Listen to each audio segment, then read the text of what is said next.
Welcome to Wispy History, where the past drifts softly through the veil of time and stories unfold like forgotten dreams. Each night, we journey together through the echoes of history, tales of empires, philosophers, inventors, and mysteries that shaped our world, one whispered story at a time. Before we begin, take a moment, breathe in, settle down, and let me know where you're listening from and what time it is there. I love knowing how far our quiet community reaches. If you'd like to keep these stories alive, you can support Wispy History by liking this video and subscribing to the channel. Now, find a comfortable spot, close your eyes, and let your mind drift as we step softly into tonight's story. Julius Caesar was born on a warm summer day in Rome around July of 100 BC into an old noble family that had seen its best days fade. His childhood unfolded amid the hustle of the city's narrow streets, the smoke of hearths, and the voices of senators and merchants. Even as a boy, he learned to speak with confidence, for his mother Aurelia was proud and wise, teaching him Latin letters and Greek stories. The Julii family claimed descent from Venus herself, and little Gaius Julius listened wide-eyed to tales of gods and heroes. His father, Gaius Caesar, was away governing Asia when Julius was young, and his death when Julius was only 16 left the boy without a father.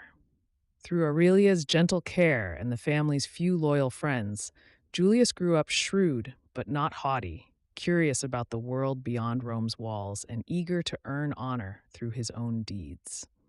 At 15, despite being still in his teens, Caesar was appointed Flamen Dialis, the high priest of Jupiter, one of Rome's highest honors outside politics. This priesthood imposed strange rules. He was not allowed to see a corpse or even ride on a horse, but it was a sign that the city's elders thought highly of him. That same year, around 84 BC, he took in marriage Cornelia, the beautiful daughter of a powerful Roman named Cinna. Cornelia belonged to the populares faction, supporters of the old general Marius, whose causes Caesar admired. Caesar loved his young wife, even though by marrying her he aligned himself with one political party against another. This proved a fateful choice when the victor of the recent civil war, Lucius Cornelius Sulla, took power in Rome. Sulla demanded that Caesar divorce Cornelia to show loyalty to him. Stunned by the cruel choice between his marriage and his life, the young Caesar displayed a courage that would mark his character. He refused to abandon Cornelia. The proud dictator Sulla was furious. He threatened Caesar with death, and only his mother Aurelia's impassioned pleas and the aid of well-placed friends in the priesthood saved him. In a compromise, Caesar agreed to resign his priesthood, thus freeing him to embark on politics later, but kept Cornelia at his side. Though under threat of death, Caesar's heart had shown its mettle.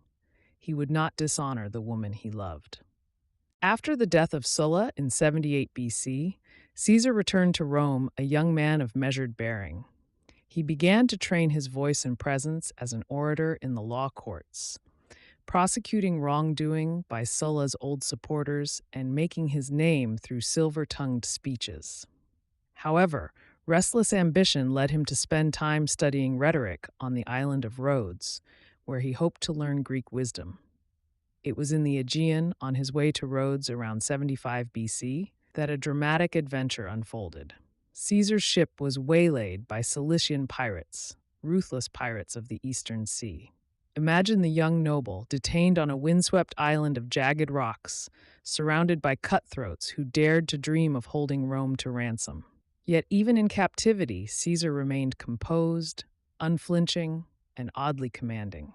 He insisted they speak quietly when he slept and boldly recited his poetry to them each day. Such was his confidence that when the pirates demanded 20 talents of silver as ransom for his life, Caesar laughed. He told them the sum was too small and insisted they raise it to 50 talents for a man of his stature. During the 40 days that followed, Caesar treated his captors as if he were their commander, not their captive. Finally, freed by the payment of the ransom, he immediately acted as he had promised. He gathered ships, returned with a small armed force, caught the pirates by surprise, and executed them. True to his word, he crucified the pirates as he had vowed, but with a grim mercy. Their throats were cut before the crucifixion, so that their deaths would be swift. This daring episode became the stuff of legend, revealing the fearless spirit that lay within the young Roman. Soon after these exploits, Caesar's life took a more formal path. In Rome, he was elected quaestor, a kind of financial administrator, in 69 BC, and he served in the rich province of Spain. His marriage to Cornelia brought him honor, but tragedy followed. In 69 BC, both his wife Cornelia and his beloved aunt Julia, Marius's widow, died, leaving him deeply grieved. In public funeral orations for them, he praised their family name and the values they stood for, winning admiration for his eloquence and the dignity with which he honored the dead. Not long after, he married Pompeia, a distant relative of the great general Pompey the Great, Gnaeus Pompeius. This new marriage linked him, if only by ties of marriage, to another of Rome's leading figures. Caesar's star rose quickly through the Roman political ranks. In 65 BC, he served as curule aedile in Rome, an office that put him in charge of public games and buildings. He threw lavish spectacles and gladiatorial shows, borrowing vast sums to feast the city with circus races and banquets. The people's applause grew louder, and though the debts worried him, he won popularity. Then, in 63 BC, Caesar achieved an astonishing victory. He was elected Pontifex Maximus, the chief priest of Rome, by a clever political maneuver that outwitted more experienced senators. This was remarkable because as a patrician, he was not even supposed to compete for that office. But Caesar knew how to navigate Roman customs. He bribed friends, appointed supporters to propose his candidacy before the people, and ultimately garnered more votes. At 37 years old, he carried a wreath of priests' garlands, placing himself atop Rome's religious order. That same year, Rome was shaken by the conspiracy of Catiline, a desperate aristocrat who plotted to overthrow the state. Caesar, now among the consul colleagues of that fateful year, astonished some by arguing the most merciful treatment of the captured conspirators. In the Senate, Cicero had demanded their executions. Caesar calmly suggested a more moderate sentence, exile instead of execution, reasoning that taking noble lives made the state resemble tyrants. For a time, the Senate was thrown into confusion. Ultimately, Cicero's view prevailed, and the conspirators were put to death. Though this episode was minor, it showed Caesar's willingness to break from the furious drumbeat of revenge. He believed in his heart that the law should be tempered with clemency. Caesar's upward climb continued when in 62 BC he was elected praetor, one of Rome's chief magistrates. His year as praetor was not without scandal. During a sacred women's ritual at his house, Publius Clodius dressed as a woman and snuck into the ceremony, offending the religion of the city. Furious at the sacrilege, the enraged mob wanted to kill Caesar on the spot. But Clodius was spared by Caesar's patience. He later divorced his second wife, Pompeia, remarking that Caesar's wife must be above suspicion. Still, Caesar knew how to keep his composure through crisis. Once he was unscathed, he finished his praetorship, and as it ended, he was given the proconsular governorship of Further Spain, Hispania Ulterior, for 61 to 60 BC. That gave him a taste of military command, and he earned plunder by campaigning beyond his province's borders. Importantly, it also got him out of Rome, for a short time at least, away from creditors who hounded him to repay debts. When Caesar returned to Rome in 60 BC, he was a seasoned man of 39, a war-honored warrior who could charm a crowd and hold grudges. The city, for its part, was polarized between the old Senate rulers and ambitious generals. Caesar saw opportunity in alliance. He privately joined with two of the era's titans, Pompey, the proud victor over pirates in Anatolia, and Marcus Licinius Crassus, perhaps the richest man in Rome, famed for immense wealth from property taxes and business. These two had been rivals, but each needed what the others offered. Caesar used his cunning to smooth their quarrels. By 59 BC, the three men had formed what later historians called the First Triumvirate. In truth, a secret pact, not an official office, but a powerful bond. With Pompey's veterans clamoring for land and Crassus's financiers wanting tax relief, Caesar the consul made sure each got a victory. He passed a law giving land to Pompey's returning soldiers and arranged special deals to help Crassus's clients. In return, Crassus and Pompey backed Caesar's ambitious laws and helped him settle debts. Pompey also arranged for Caesar's election as consul for 59 BC by mobilizing his veterans, and Crassus bankrolled the campaign. They even found a political ally by arranging Caesar's marriage to Calpurnia, daughter of the tribal chief Piso, to cement support among a powerful family. So by the spring of 59 BC, Caesar stood at Rome's helm as consul, flanked by Pompey and Crassus in a hidden alliance that challenged the Senate's old power. During his consulship, Caesar was forceful and energetic. He enacted his land law, giving lands and cash to Pompey's veterans and to poorer citizens, distributing almost 20,000 allotments so the city's masses remained loyal. The reforms were controversial and passed only after great pressure on reluctant senators. Cicero grew to bitterly oppose Caesar for breaking so many traditions and for their rivalry. But Caesar had the support of his colleagues and the people. Toward the end of his consulship, even though his term was nearly over, he managed to secure for himself governorship of the Gaul provinces for 5 years and of Illyricum, Balkan coasts, combined as a proconsular command. This would prove the stage for the greatest chapter of his life. By early 58 BC, Caesar set out with 2 legions for Gaul, roughly modern France, Belgium, and Western Germany, lands only partly conquered by Rome and full of proud warrior tribes. The Romans called them Gauls, and they were fierce, living in villages carved out of forests led by chieftains. Now Caesar would thrust deep into this green world. His campaigns were long and brutal. Year after year, he fought battles in series of campaigns that modern history calls the Gallic Wars, from 58 to 50 BC. He traveled north to Belgium and into what is now southern Germany, even leading a daring crossing of the Rhine River on a purpose-built bridge in 55 BC just to intimidate the Germans. Then he sailed across the Channel to Britain, not once, but twice, in 55 and 54 BC, skimming the shore and clashing with tribes there. He defeated the Belgae in the north and subdued the tribes of the Loire Valley. The Gauls fought back fiercely. In 52 BC, the great Gaulish leader Vercingetorix united many tribes in revolt. Caesar's legions marched on the hill town of Alesia, where Vercingetorix held out. The siege of Alesia became legend. Caesar built walls both around the hill city and also facing outwards to defend against relief armies. For weeks, his soldiers labored day and night against pouring rain and raging Gaulish attacks. At last, the Gaulish relief army came and was defeated by the outer ring of defenses, and Vercingetorix's people starved within. When the chief of all Gaul humbly surrendered his sword to Caesar's feet, the conquest of Gaul was practically complete.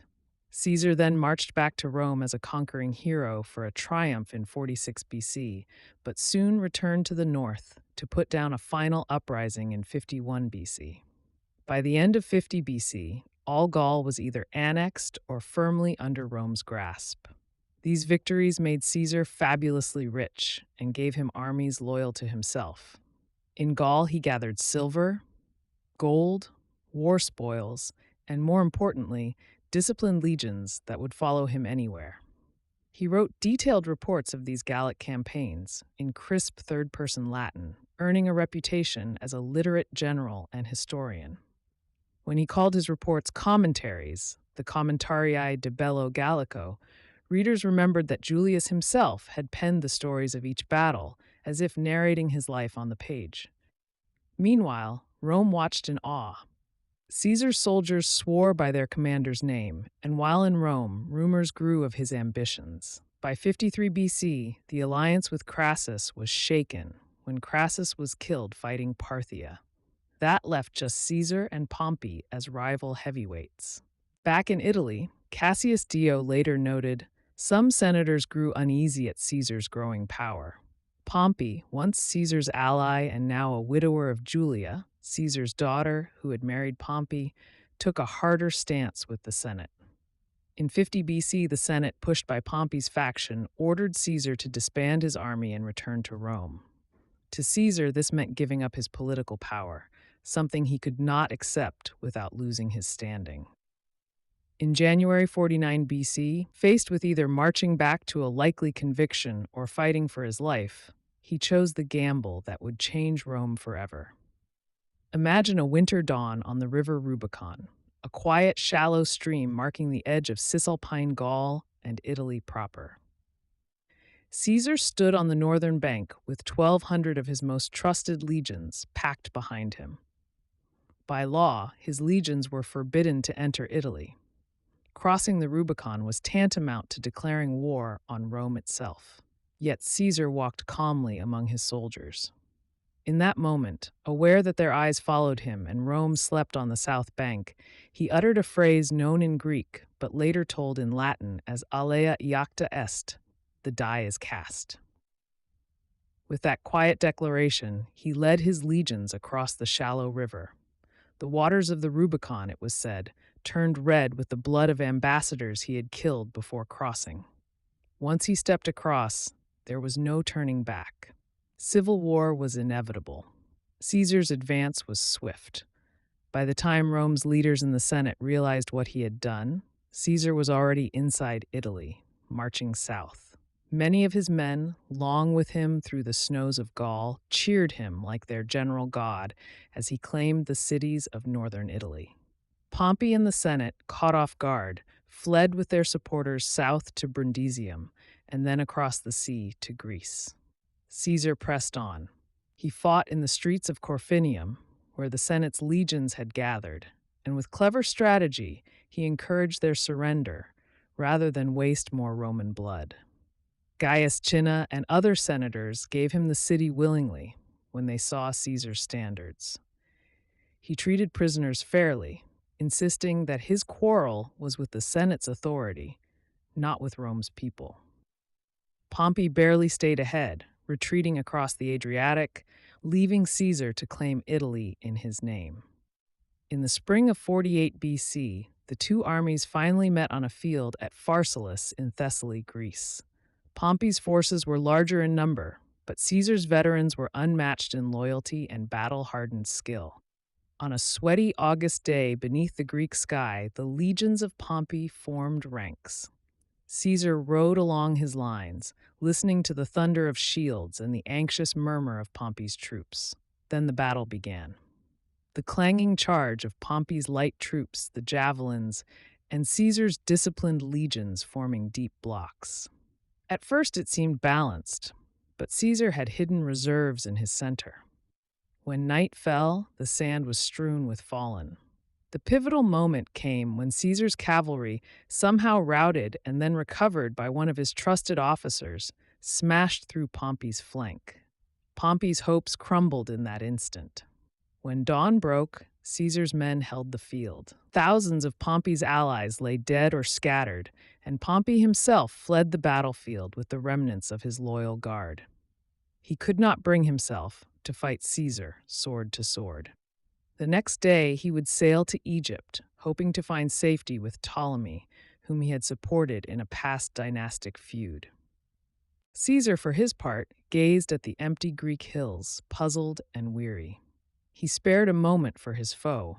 A small band of Pompey's cavalry offered him the sad news of Pompey's flight. Caesar privately wept at Pompey's defeat, recalling how once they had shared triumphs under the same flag of the Republic. "In my victory," he is said to have thought, "I shed tears like a child." He sent a farewell letter to Pompey, but it went unanswered. Now Caesar was master of Greece and Rome's forces throughout the Mediterranean. Carrying on across the sea to Asia Minor in late 48 BC, Caesar chased Pompey's fleeing army. He collected stray banners and small defeats at various towns. In a gallant gesture, he even granted audience to Pompey's envoys and secretly offered them safe conduct, wanting at least to give Pompey a chance for peace. But no peace came. On his way to Egypt, Pompey's luck ran out. Disembarking at Pelusium in Egypt, he was treacherously murdered by agents of the young Ptolemy XIII. Caesar reached Alexandria in October 48 BC, only to be greeted by a ghastly spectacle. He found Pompey's lifeless body thrown on the steps of a palace, stabbed in the back. Caesar, appalled, dismounted his horse. With tears in his eyes, he knelt and cried over the fallen hero's head, anointing it with tears. The room fell silent. Julius had long considered Pompey not only an enemy, but once a friend. Despite their rivalry, Caesar ordered Pompey's death avenged. When Ptolemy's courtiers parted the royal sheets, Caesar laid the body gently in a proper burial mound and gave it funeral rites worthy of a consul and triumvir. For days he paused in Alexandria, mourning and then reconciling with the fact of Pompey's death. But Caesar's troubles in Egypt were just beginning. The Ptolemaic kingdom was embroiled in its own civil war. Young Cleopatra VII and her brother Ptolemy XIII were contending for the crown. Cleopatra had fled her brother's palace with a band of loyal forces, while Ptolemy and his general Achillas controlled Alexandria. Caesar found himself stuck in the middle. Egypt's advisors wanted Caesar to side with their puppet, but Caesar insisted on peace. He demanded that Cleopatra and Ptolemy come to agreement, or else Rome would appoint a joint ruler. Some say that Cleopatra, eager to meet the famed Roman general, had herself smuggled into Caesar's presence hidden in a bundle of carpets or rugs, and struck him with both beauty and wit.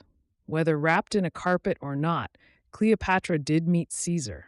The details are lost to legend, and what happened next changed both their destinies.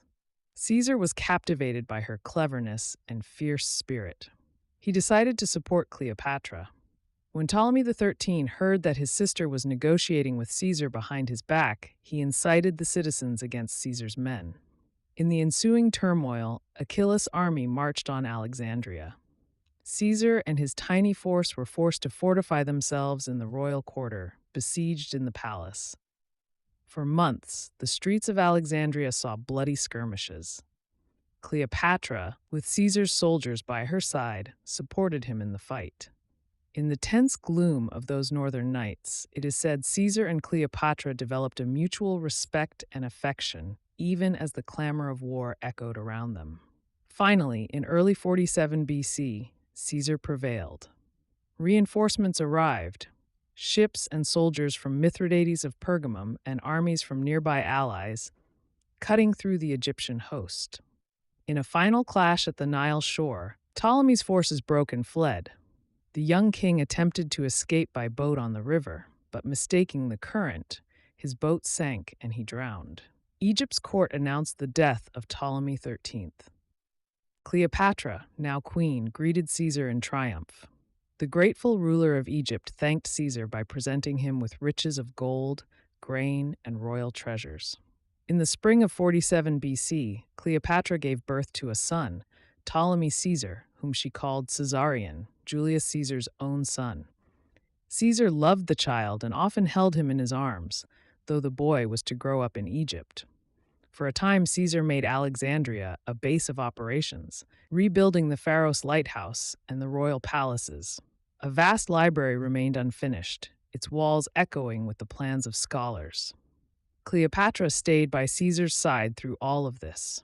Rome, meanwhile, watched in awe and gossip at the unusual Roman in an Egyptian palace. In the midst of these events, news arrived that Caesar's enemies were stirring elsewhere. In Asia Minor, the son of the old king Mithridates, Pharnaces II of Pontus, seized the chance to revolt, hoping to reclaim his father's lands. Caesar promptly crossed the nearby Armageddon River and surprised Pharnaces in July of 47 BC. The fight was swift. The Pontic king's cavalry routed, his infantry broke in disarray, and in minutes the day was Caesar's. He famously reported back to Rome, scribbling on the folded scroll, Veni, vidi, vici. I came, I saw, I conquered. A messenger delivered this curt boast to the Senate, capturing how effortlessly the conqueror had dispatched this threat. By late 47 BC, Caesar felt Egypt was settled and returned to Rome for a time, taking Cleopatra and their son to secure her status. Cleopatra spent some time in Rome as well, staying in Caesar's villa on the Palatine Hill, and was said to have charmed the Roman populace. Caesar held 2 triumphs in late 46 BC for his victories in Egypt, Pontus, and Africa, parading through the streets of the city with exotic spoils from a global empire. His army, richly laden with elephants, showed Rome a new horizon. In his triumphal procession, Caesar rode in a gilded chariot under laurels, drawing the eye of every citizen. He also took the unusual step of taking his 4-year-old son Caesarion on stage, introducing him as his daughter to the public applause and gasps, proclaiming the child as heir of Egypt. Some Romans whispered in the crowds, uncertain what it meant, but all saw the authority of Caesar. After these triumphs, Caesar returned to his provinces. In the summer of 46 BC, with war still on his mind, he sailed to Africa. There lay the last stand of his old enemies, a large army of Pompey's remaining supporters, led by Metellus Scipio, Pompey's father-in-law, Titus Labienus, Caesar's former lieutenant in Gaul who had defected to Pompey, and 2 of Pompey's sons, Gnaeus and Sextus. Caesar's fleet landed near the city of Thapsus in modern Tunisia early in 46 BC. Metellus had 14 legions waiting, seasoned Romans and Moorish allies, about 60,000 strong. Caesar had perhaps 2/3 that number. The rebels were confident. They had elephants, and they had heard Caesar's legions might be fatigued. On the plains of Thapsus, Caesar deployed his legions and awaited battle. The air was hot and the fields dry. At first, Metellus's lines held firm, and the fight turned into a grinding stalemate. But Caesar's officers noticed the rebels' lines faltering under his lighter infantry and superior training. Slowly, as if water flooding through a crack, he pressed forward with calm persistence. His troops surged, shield by shield, pushing the enemy back. In a moment of chaos, Caesar's men took advantage. The enemy front collapsed. Within minutes, the Caesarine legions were slashing through camps. Thousands of Pompeians tried to flee into the hills, but many were cut down or captured. The battle ended in a rout. Around 10,000 of Metellus's men lay dead. Those who managed to surrender were mostly spared. After the victory, Caesar granted clemency widely. He sent many of his prisoners home free or with mild conditions, not wishing to antagonize regions. Scipio Metellus was captured and treated with dignity. He later died by suicide. Crucially, news of Thapsus reached Cato the Younger, who was commanding Caesar's last stand in Utica. Cato was a stern Republican who had earlier quarreled fiercely with Caesar. Hearing that Caesar had crushed their army, Cato chose death over submission.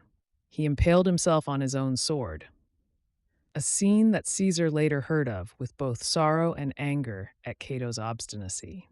With Cato gone, no one in Africa could truly oppose Caesar anymore. The war was not yet completely finished, but this decisive victory broke the Republican faction's strength. Caesar returned to Italy to find the Senate in disarray. There remained one final holdout, Pompey's son Sextus, leading a last army in Hispania, Spain.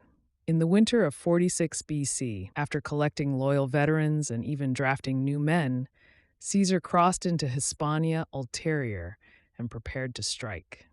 His enemies in Spain had gathered their forces near the town of Munda. There, on March 17, 45 BC, they faced Caesar in the Battle of Munda, a fight so fierce it put all his past victories in shadow. Caesar initially faced stubborn resistance. Labored through olive groves and red dirt fields, he fought house to house when the towns nearby were taken. For 2 days, the battle raged with staggering casualties. At one point, Pompey's sons, Gnaeus and Sextus, cornered Caesar's standard-bearers on a hill, threatening them directly.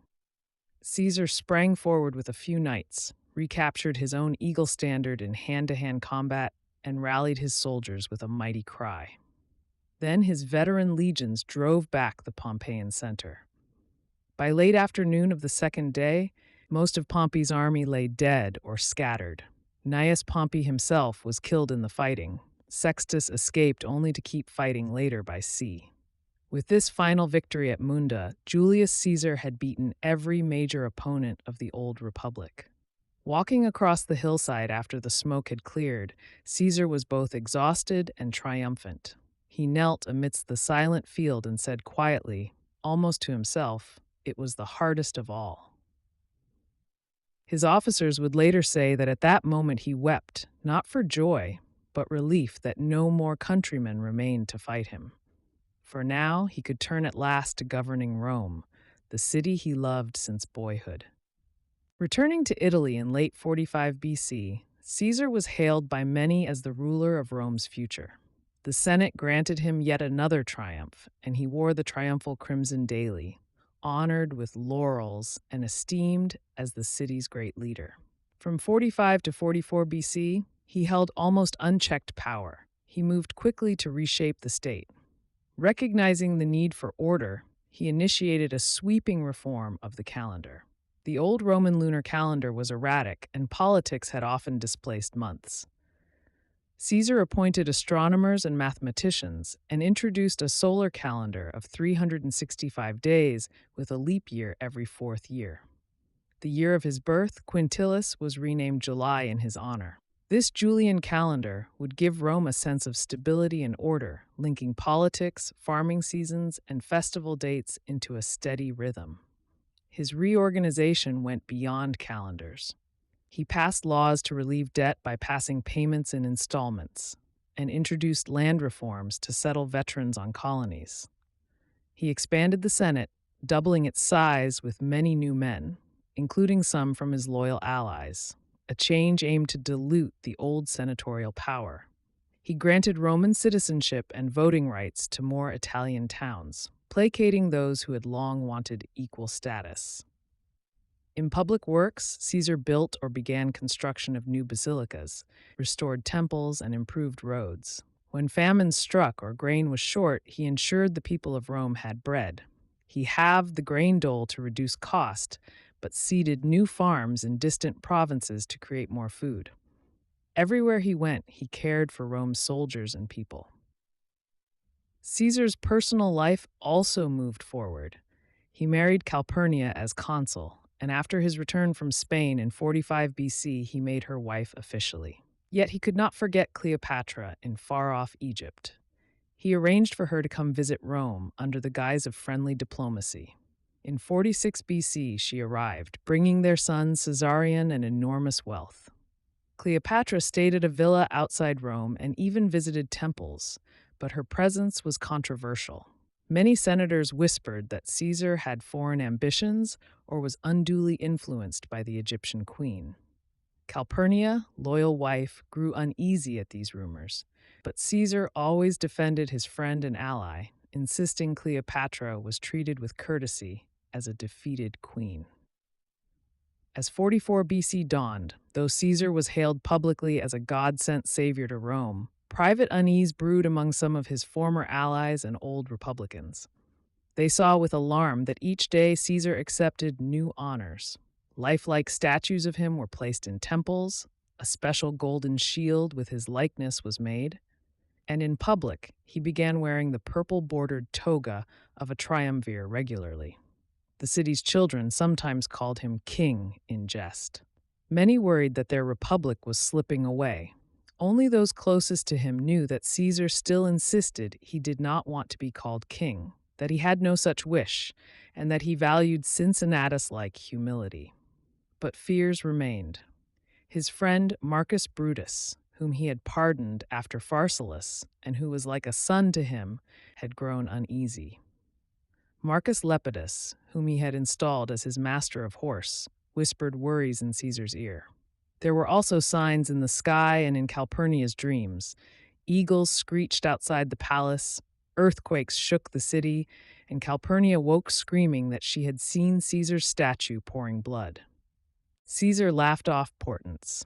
He spoke openly to anyone who asked that he would resign power if the Senate wished, but they never took the step to force him.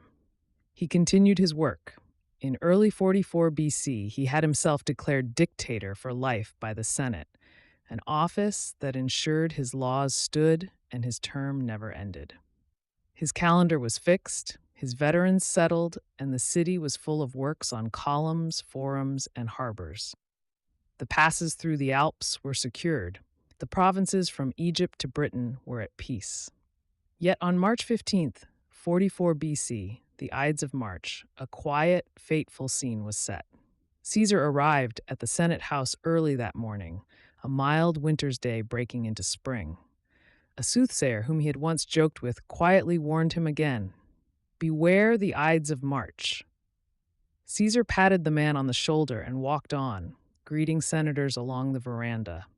He bent to light the flame of the sacred altar there, ignoring a slip of paper from Artemidorus, a teacher who urged him to beware of conspirators. Inside the hall of Pompey's theater, where the Senate was meeting, tension swirled unseen. Some of the senators with knives hidden in their togas, they waited in silence, like lions lying in tall grass for the deer. Cassius and Decimus, long silent rivals of Caesar, tightened their cloaks with cold hands. Only 5 days before Caesar had shared a public joke with many of them, utterly unaware of the betrayal in store. Today, these men saw their chance to save the Republic as they thought. Caesar took his seat on a cushioned chair at the head of the Senate benches. He began to rise to speak, but the first blow struck him in the back and neck. Stunned, Caesar spun around and saw Tullius Cimber pulling down his toga at the shoulders. He shouted out, "Why, this is violence," and lashed out with a dagger. But before he could strike, Servilius Casca delivered the first cut across his chest. Startled, Caesar attempted to ward it off. "Et tu, Brute? And you, Brutus?" he is said to have whispered softly as he saw Brutus among the attackers, the shock written plainly on his face. The Senate chamber erupted. Caesar was being stabbed from all sides. His friends and loyal followers cried out, trying to save him, but they were pushed aside by the conspirators. The sunlight that filtered through the pillars turned red as Caesar was struck again and again. Just before he fell, Caesar lunged at a fellow conspirator, Gaius Trebonius, but an assassin's dagger found him instead, delivering the mortal wound. With a final gasp, the great Julius Caesar, conqueror of Gaul and Rome's dictator, collapsed and sank onto the stone floor. In that silent, dreadful moment, Rome lost its light. The curtains of Caesar's toga were drawn up, a silent pall draped over the fallen general. Some senators fled in terror. Others stood rooted, covered in the blood of the man they admired or feared. When at last Caesar's body was dragged away, only the echoes of a traitorous breathing remained. No cheers of victory greeted this day, only the drizzle of blood from the steps. In the days that followed, the city was numbed. The Senate announced nothing, their walls echoing Caesar's name with a shock of disbelief. His body lay on the bare stone in the vestibule of his wife Calpurnia's home. Even the old guard, those who once guarded Rome's treasury, covered their eyes. A few loyal friends, among them Antony and Lepidus, took his body. They washed it and wrapped it in linen, honoring their fallen leader with gentleness. His wife and mother begged that he be given a proper funeral, and the Senate finally consented. On a clear spring day, Julius Caesar was cremated on a pyre in the Roman Forum. The people of Rome wept as clouds of white smoke spiraled into the sky, where Caesar's spirit, many believed, took flight. Thus ended the life of Gaius Julius Caesar. From a curious boy of a noble house, he had become Rome's most powerful citizen. He had crossed the Rubicon, conquered Gaul, and dared to change the world. But in the end, as dusk fell on March 15th, 44 BC, he died as suddenly as he had risen, at the hands of friends and foes alike. In the quiet aftermath, Rome was left to reckon with the brilliance and tragedy of his story. Julius Caesar's life, filled with daring exploits, grand triumphs, and ruthless battles, came to its final close that night in the Senate, and no narrative beyond that day belongs to him. You've been listening to Wispy History, where the past whispers and time stands still for a little while.